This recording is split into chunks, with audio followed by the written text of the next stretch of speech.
오늘 살펴볼 짧은 말씀은요, 사무엘상 17장 43절과 45절. 이 두 구절에서 블레셋의 장수 골리앗과 이스라엘의 작은 소년이었던 이 다윗의 대조를 통해 신앙의 교훈을 얻었으면 합니다. 바란다면 교회 안과 밖에서의 하나님이 서로 달라서 그 괴리감으로 혼란을 겪고 계시고, 또 이를 타파하고 싶으신 성도분들이 특히나 명심하며 말씀을 들어주셨으면 좋겠습니다. 아멘. 자, 그럼 지금부터 전하겠습니다. 여러분, 오늘날 우리만큼이나 고대 시절, 그 당시 하나님의 백성들도요, 자신들의 신앙의 영역 밖에서는 하나님을 잘 기대하지 못했습니다. 이에 자신들의 영역 밖에서는 하나님을 담대히 드러내는 것도 두려워했습니다. 왜요? 그 당시 고대 시대 사람들의 인식에는 일반적으로 신들의 영역이 나뉘어져 있었기 때문입니다. 그러니까 블레셋의 영역은 바알 신이 지배하고 수호하는 나라고, 이 바벨론의 영역은 마루둑 신이 지배하고 수호하는 나라고, 이런 식으로 사람들은 신들의 영역이 나뉘어져 있다고 생각을 했고, 이에 다른 신의 영역으로 가서 우리 신의 이름을 외치고 우리 신의 뜻을 외치는 것은 너희 신이랑 우리 신이랑 다이다이 뜨자 아이가 그런 선전포고로 받아들여졌습니다. 그래서 다른 신의 땅으로 가면 그 영역의 신을 따르던지, 아니면 그 신과 친한 신을 따르던지, 또 아니면 우리 신은 당신 나라 신보다 약해요 라고 숙이며 살던지, 그런 것이 일반이었습니다. 자, 그리고 여호와 하나님을 섬기던 이스라엘에도 그런 사람들이 꽤나 많았습니다. 더욱이나 그럴 것이, 고대 이스라엘 나라는 바벨론이나 이집트 그런 대국들에 비해선 굉장히 약한 소국이었거든요. 당연히 그런 나라들로부터 불이익을 당할까 싶어서 그 강한 나라들의 신을 하나님보다 더 떠받들기도 했던 것입니다. 자, 그리고 이런 상황이 사실 저는요, 오늘날에도 별반 달라지지 않았다고 봅니다. 가장 큰 예가, 교회 안에선 하나님을 최고라고 받들던 교인들이 세상으로 가면 잠잠히 세상의 신들 앞에 하나님의 이름을 숨기고 하나님의 뜻을 꺾고 타협하고 물러서며, 그리고는 그 세상의 신들을 떠받들고 있는 현상이죠. 자, 그리고 사실 그 현상들을요, 충분히 이해합니다. 네, 이 세상의 신들이 좀 강력해야죠. 세상 신들의 강력함이 엄청 나잖아요. 세상 신들은 실제로도 우리를 얼마든지 몰락시킬 수가 있는 것입니다. 세상의 신인 돈과 권력과 직위와 능력과 안락과 또 갖가지의 외적 요소들과 그런 것들은 실제로도 우리를 망하게 만들 수가 있는 것입니다. 네, 세상의 신들은 정말 강해요. 그래서 그 신들의 호의를 얻지 못할까봐 우리는 겁이 나죠. 심지어 그 세상의 신들은 눈에 보이기까지 하니, 그렇게 눈에 보이도록 강력한 세상의 신들을 마주하면 사실 눈에 보이지 않는 하나님은 더 약하게 다가오기도 합니다. 예, 저 세상의 신들 앞에서 하나님이 쪽도 못 쓸 것 같아요. 자, 그리고 오늘 본문의 상황이 딱 그러합니다. 살펴보기에 오늘 본문 말씀, 블레셋 나라의 장대한 거인 골리앗과 당시 이스라엘의 매우 어린 소년이었던 다윗은 서로 전장에서 맞붙게 됩니다. 예, 이런 어린 소년이 장대한 골리앗과 맞붙어야 했던 이유는 이스라엘의 그 누구도 이 전쟁에서 그 거인 골리앗에게 맞설 엄두를 내지 못했기 때문입니다. 예, 그런 상황에서 이 어리고 작았던 다윗이 내가 싸우겠다고 나선 것인데요. 자, 그런데요, 참 재밌는 것이요, 이 블레셋의 골리앗과 이 이스라엘의 다윗의 전쟁을 보면 그야말로 신들의 대리전입니다. 신들의 대리전이에요. 왜 그런가 하면, 이 오늘 본문 말씀을 보면 이 골리앗은 자기 나라 곧 이 블레셋 신들의 이름을 외치며 다윗과 맞붙고자 하고요. 그 반면에 다윗은 이스라엘의 하나님의 이름을 외치며 이 골리앗과 맞붙고자 하거든요. 곧 이 블레셋의 신을 대리하는 용사는 장대한 거인, 성경의 증언대로면 6규빗 반, 곧 2.9m의 엄청난 거구의 골리앗이고요. 그에 비해 이스라엘의 하나님을 대리하는 용사는 어린 소년, 골리앗에 비해선 아직 작디 작은 다윗입니다. 자, 그리고 여러분, 이렇게 골리앗과 다윗 두 사람이 자신들의 신을 대리하는 대리자인 거예요. 두 사람이 각자의 신을 비춰서 보여주는 거울인 거예요. 여러분, 한번 상상해 보세요. 그 장면 말이죠. 얼마나 하나님 쪽이 초라합니까? 그 얼마나 블레셋의 신 쪽이 훨씬 더 강대해 보입니까? 두 눈에 보여지게 말입니다. 네, 골리앗을 통해 비춰지는 블레셋의 신은 얼마든지 하나님을 신앙하는 이스라엘과 다윗을 망하게 할 수 있을 것 같고요. 그 반면 이 다윗을 통해 비춰지는 하나님은 쪽도 못 쓸 것 같고요. 게다가 심지어 이 두 사람이 맞붙은 장소는요, 유다 땅에 속한 소고라는 지역이었습니다. 즉 영역으로 따지자면 하나님의 영역인데, 이스라엘 군이 거기까지 후퇴해야 했을 정도로 이미 이 블레셋 군대들에게 많이 대패하고 밀려 있는 상황이었던 거예요. 곧 이 당시 사람들의 인식대로라면 이스라엘의 하나님은 이미 이 블레셋 나라의 신에게 패배하여 쪽도 못 쓰고 밀려 있는 상황인 것이죠. 하나님이 자신의 영역을 지켜내지 못했으니까요. 자, 그래서 이 작디 작은 다윗이 나서기까지 이스라엘 군대의 그 누구도 블레셋의 골리앗에게 맞서지 못한 것입니다. 그들의 시선에 하나님은 이미 패배한 듯 보였을 테니까요. 자, 그리고 여러분, 바로 이런 상황도 저는 오늘 우리와 참 비슷한 것 같습니다. 여러분, 우리가 왜 세상으로 나아가 하나님을 담대히 드러내며 살지 못합니까? 사실 우리가 속한 이 교회라는 진영이, 곧 우리 신앙의 진영이 쪽도 못 쓰고 세상의 압박에 많이 밀려나 있기 때문 아닙니까?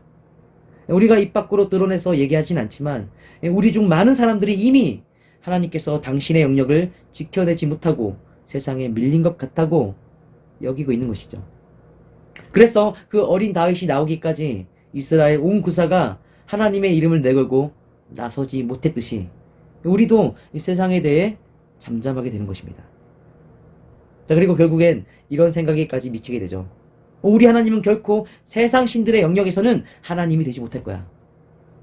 예, 하나님, 곧 최고의 신이라는 의미의 호칭인데, 세상 신들의 영역에서는 그런 최고의 신이 되지 못할 거라고 단념하고 타협하며, 신앙의 영역 안에서는 우리 하나님을 내세우지만, 세상의 영역으로 나아가면 그 세상 신들에게 하나님의 자리를 넘기고 그 신들을 섬기는, 이렇게 신앙 영역의 신과 세상 영역의 신의 분리가 우리 삶에서 일어나는 것입니다. 저는 이것이 지금 우리 시대가 보이는 교인들의 일반적인 인식이고 삶의 상황인 것 같아요. 씁쓸하지만 그렇지 않나요? 하지만 여러분, 이것이 진정 우리가 성경에서 배운 내용이 맞습니까? 그렇지 않잖아요. 우리는 성경에서 배웠습니다. 신앙의 영역의 하나님은 세상의 영역에서도 하나님이라고요. 아멘? 다들 그렇게 배우셨죠? 자, 그렇다면 오늘 말씀을 전하며 여러분 부디 바라옵건대 그 배움을 믿음으로 붙드시길 바랍니다. 아멘? 예, 성경에서 배운 것들을 믿음으로 붙드세요. 왜요? 예, 하나님은 그 배움을 내 안에 지식으로만 품고 있는 사람이 아니라 믿음으로 붙드는 사람을 통해 교회 밖 세상에서의 당신을 증명하시거든요. 자, 이것이 무슨 말이냐면요. 여러분, 오늘 말씀을 다윗을 바라봅시다. 그는 자신이 배웠던 그 하나님을 외치면서 나아갔습니다. 예, 이스라엘 군대 모두가 자신들의 하나님은 블레셋의 신들에게는 쪽도 못 쓴다며 잠잠할 때 다윗은 자신이 배운 그 만군의 하나님을 외치며 나아갔습니다. 곧 이 모든 나라의 군대들을 통솔하시는 하나님이라고 자신이 배운 그대로 믿으면서 나아간 것이고, 자, 그리고 하나님은 이미 많은 분들이 이 이야기의 결말을 알듯 그렇게 배운 대로 믿고 나아가는 다윗을 통해 그 믿음을 실제로 실현하셨습니다. 네, 다윗을 통해서 골리앗을 척살한 것이죠. 그 나라들의 신의 대리인을 척살하셨다고요. 자, 그리고 이런 오늘 말씀 외에도 여러분 한번 생각해 보십시오. 창세기의 요셉을요, 그는 200종류가 넘는 신이 있는 신의 나라였던 애굽에서 일하고 살았던 자입니다. 하지만 그는 그곳에서 여호와 하나님이 모든 꿈과 역사를 주관하는 신이라고 당당히 밝히며 그렇게 자신이 배운 하나님을 믿는 믿음으로 나아갔습니다. 그리고 하나님은 그 믿음을 실제로 실현하셨습니다. 자, 그리고 마지막으로 하나만 더, 다니엘서의 다니엘을 떠올려 보십시오. 그는 당시 온 세상을 지배하던 바벨론에서, 그 바벨론은 자신들의 신 마루둑을 하나님으로 부르며 받들었는데, 그런 세상에서 다니엘은 자신이 배운 대로 마루둑이 아니라 여호와 하나님이 참 하나님이라고 믿고 나아갔습니다. 자, 그러자 하나님은 그 믿음을 실제로 실현하셨습니다. 그렇게 내가 성경에서 곧 말씀으로 배운 하나님을 믿음으로 붙들고 나아가는 사람을 통해 신앙의 영역 바깥의 세상에서도 일하신 것입니다. 네, 물론 여러분 여기서 오해는 하지 마십시오. 사실 하나님은 신앙의 영역 밖, 곧 교회 밖 세상에서도 항상 일하시고 계셨습니다. 교회 안팎에서 항상 하나님으로 일하시고 계셨습니다. 하지만 그 일하심을 모든 이들에게 눈에 보이도록 증명하시는 것은 배운 그대로 믿고 나아가는 그 사람을 통해서 였던 것입니다. 항상 일하시지만 증명하시는 것은 믿는 대로 나아가는 사람을 통해서이다. 자, 그리고 여러분, 저는 오늘 바로 저와 여러분이 그렇기를 구합니다. 아멘. 우리가 성경에서 배운 그대로 믿고 그 믿음으로 세상을 향해 나아가는 사람이 되길 구합니다. 여러분, 성경의 역사가 알려줍니다. 배운 그대로 믿는 자들을 통해 세상의 신들을 압도하며 그 세상에서 일하시는 하나님이 증명되는 장면들을 무수히 보여줍니다. 사실 하나님은 그렇게 배운 대로 믿는 사람이었던 다윗을 기다리셨기에 같은 하나님을 배웠음에도 믿지 않는 자들이었던 이스라엘 군대를 통해서 역사하지 않으셨던 것이죠. 자, 그리고 바로 그렇게 여러분, 우리는 교회 밖 세상에서도 일하시며 세상의 신들을 압도하시는 하나님, 그 성경의 하나님을 배운 사람들이죠. 자, 그렇다면 비록 우리 신앙의 진영이 눈에 보이기에는 세상에 대패하며 밀려 있는 듯 하다고 해도 부디 그 눈에 보이는 현실에 주눅들지 마시고 그보다는 성경에서 배운 하나님을 더욱더 믿으며 나아가십시오. 아멘. 그러면 하나님은 그런 우리를 통해 당신께서 세상의 신들을 압도하며 일하고 계신다는 것을 세상에 증명하실 것입니다. 그래서 믿음은 무기입니다. 성경의 지식이 무기가 아니라 그 지식을 붙드는 믿음이 무기예요. 이에 성경은 말하죠. 요한일서 5장 4절 말씀, 세상을 이기는 승리는 이것이니 우리의 믿음이니라. 예, 우리의 그 믿음을 통해 하나님은 세상에서도 압도적으로 일하시는 하나님으로서 증명될 것입니다. 곧 우리의 믿음 때문에 하나님이 세상에서도 하나님이 되실 것입니다. 그것을 믿으시길 바랍니다. 아멘. 자, 그리고 마지막으로 하나만 더 권합니다. 믿고 있는 여러분, 진정으로 믿으신다면 부디 능력도 키우십시오. 왜요? 여러분, 오늘 말씀 다윗은요, 그 믿음, 자신의 믿음을 실현할 도구로 돌팔매질의 대가로서 준비되어야만 했습니다. 실제로 그 당시 고대에는 돌팔매 부대가 있을 정도로 돌팔매는 강력한 전쟁 무기였는데 다윗은 군사도 아니었지만 그런 강력한 무기를 자유자재로 다룰 수 있도록 실력을 키워둬야만 했던 것이죠. 여러분, 이렇게 믿음은 실력을 만나야 하나님의 무기가 되어서 폭발합니다. 그러니 우리 이 말로만 믿는다고 하지 마시고 실제로 믿기에 실력을 키우는 그런 사람이 됩시다. 각자가 부름받은 자리와 분야들에서요. 그래서 하나님이 세상에서도 하나님임을 증명하는 사람이 됩시다. 그런 우리가 되길 오늘 말씀 전하며 간곡히 축원합니다. 할렐루야. 아멘. 자, 그럼 이제 제가 잠시 기도하고서 마치도록 하겠습니다.